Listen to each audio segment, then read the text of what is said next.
nouveau, bonjour Laurent. À nouveau, bonjour Corneille Aïssé et bonjour à tous ceux qui nous suivent. Alors, conformément donc à la Constitution du Bénin, le chef de l'État, Patrice Talon, a délivré ce mardi 29 décembre 2020 devant donc les députés son discours sur l'état de la nation, le dernier, et bien sûr du mandat en cours. Nous allons donc revenir sur donc quelques points de ce discours, mais bien avant, on propose à nos auditeurs et téléspectateurs de suivre cet extrait du discours.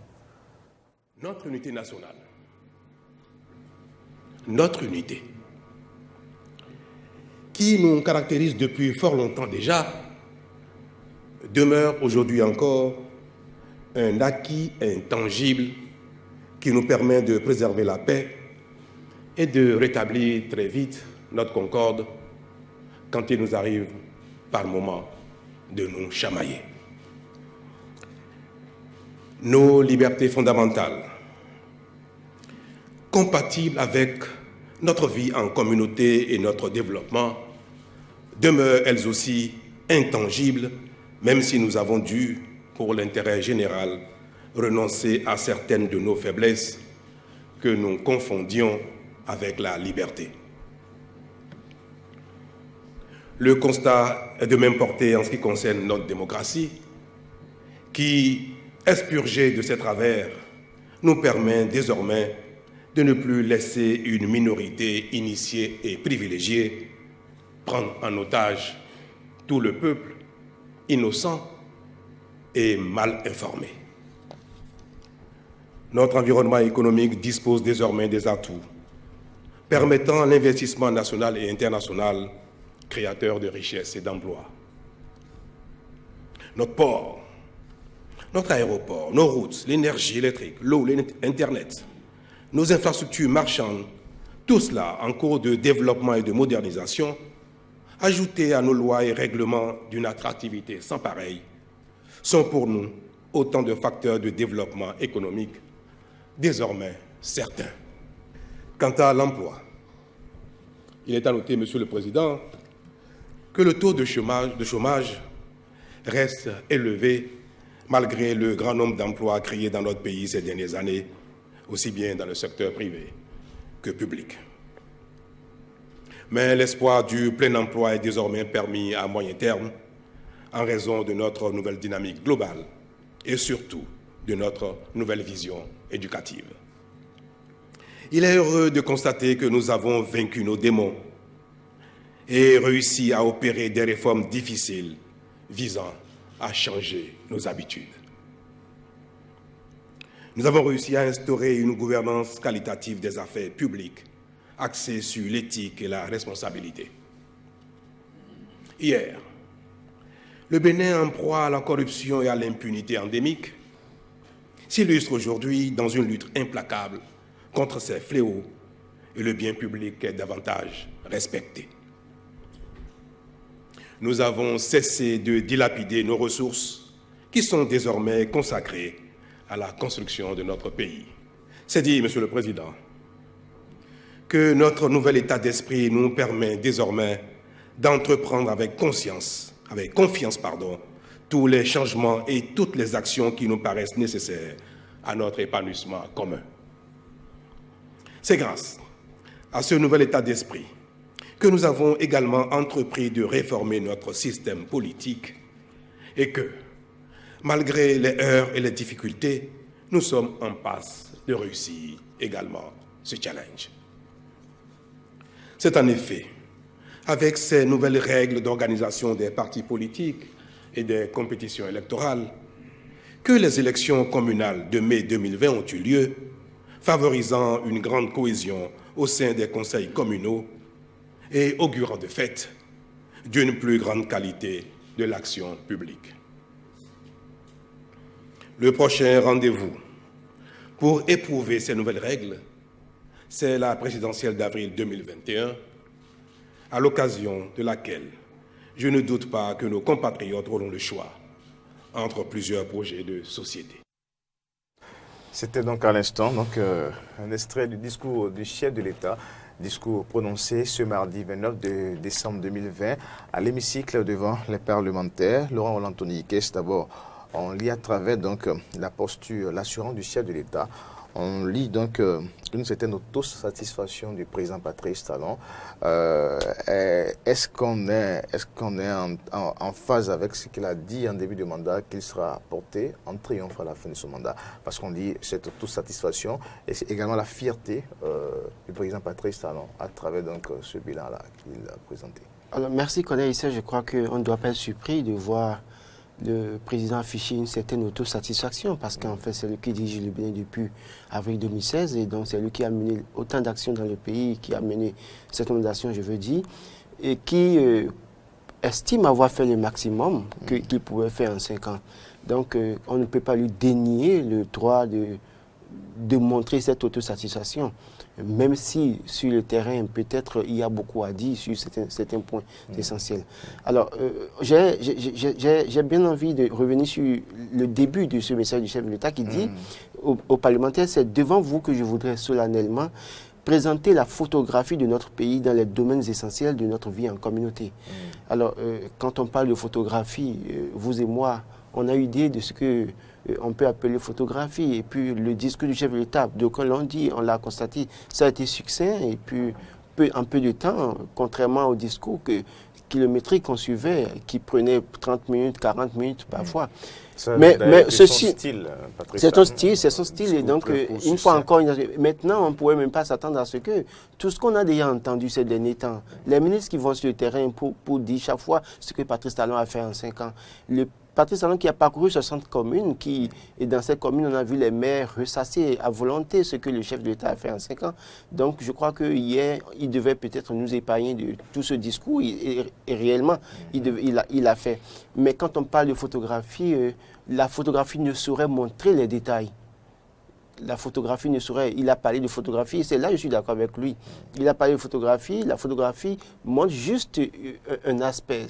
Quand on voit en photographie, on ne peut pas savoir si le jour où vous avez pris la photo, vous avez faim ou pas. Si vous avez mangé, vous étiez rassasié ou pas, on ne saura pas. Mais dans un discours, quand il parle... on ne pourra pas forcément rentrer dans tous les détails. Non, justement, non, mais les points essentiels, il me plaît bien de revenir sur les points essentiels de la gouvernance de Patrice Talon. Donc, dans la photographie qu'il a présentée de façon succincte, je suis d'accord avec lui. Donc, il ne pouvait pas aller dans les détails parce qu'il y a bien de détails qui pouvaient fâcher le peuple béninois, certains acteurs, parce que peu ou prou, ils n'ont pas eu satisfaction.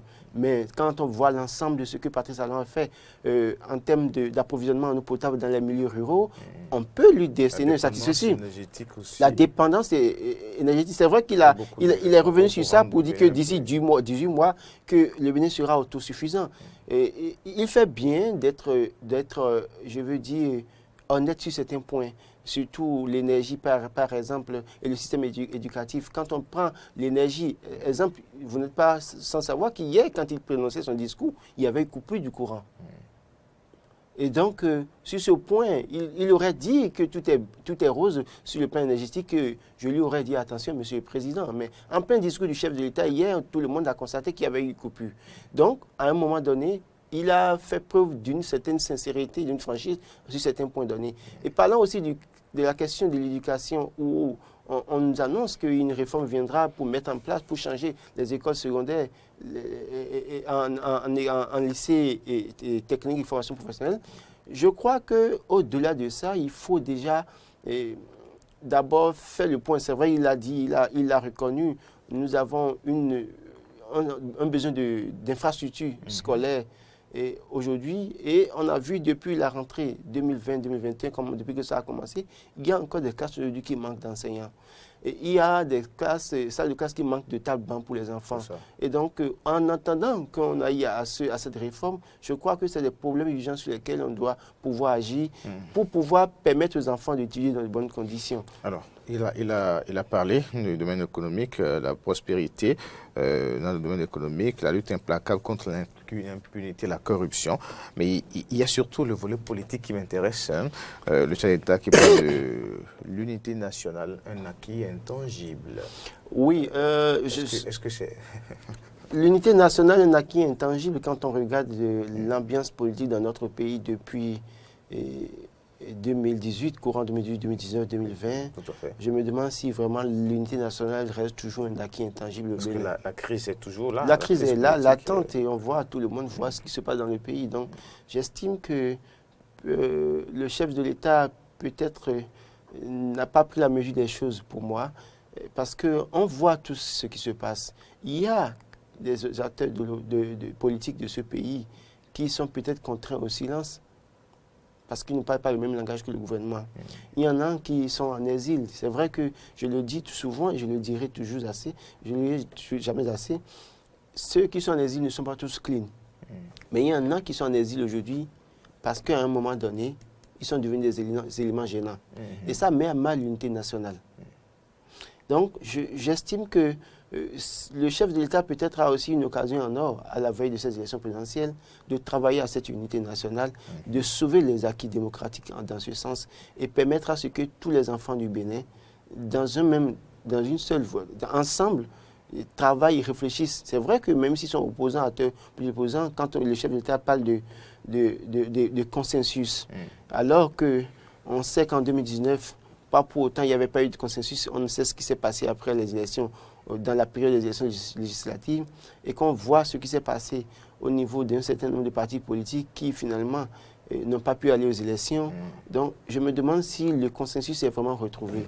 Même s'il y a eu du dialogue politique, est-ce que le dialogue politique qui a été organisé par le gouvernement avait réussi à mettre en place une atmosphère de consensus? Le dialogue. Alors, mais le discours est intervenu dans un contexte un peu tendu entre l'opposition et la mouvance. On a vu la sortie d'ailleurs des forces de l'opposition le dimanche dernier qui sont allées jusqu'à réclamer nos dits de la liste électorale. La réponse ou la réplique des ténors de la mouvance, on a suivi les déclarations du député Aladati et tout le reste, et le discours du chef de l'État qui est intervenu le mardi. Alors, quand on lit à peu près les déclarations de part et d'autre, on sent toujours la crise présente, on sent toujours que le dialogue est rompu parce que l'opposition réclame autre chose. Les acteurs de la mouvance qui disent n'y êtes pas du tout, et le chef de l'État qui intervient, mais qui quand même promet des élections apaisées avec une certaine démocratie, avec une certaine fête de la démocratie pour la présidentielle 2021, encore que l'autre épineux problème du verrou ou du parrainage se pose toujours. Comment les élections, en ce moment, puissent devenir une fête de la démocratie dans ces conditions-là? Juste, vous faites bien de revenir sur cette situation parce que quand on suit le chef de l'État, c'est vrai qu'il parle d'unité nationale, il parle, je le cite, le dialogue, la recherche du consensus et la persuasion ont même trouvé place dans la mise en œuvre des réformes les plus difficiles. Alors, quand on regarde les réformes, on voit un certain nombre de choses qui s'étaient passées. Est-ce qu'en réalité, ces réformes ont été mises en place par consensus? Point d'interrogation. Maintenant, le chef de l'État, dans son discours, parle d'acquis, d'unité, d'acquis intangible. Mais quand on regarde la position de certains acteurs qui le soutiennent, on se demande si ceux-là ne mettent pas à mal la volonté du chef de l'État de travailler à l'unité, au consensus. Parce que, comme vous l'avez dit, les acteurs de l'opposition sont sortis, ont fait une déclaration, ont parlé, et ont évoqué un certain nombre de problèmes.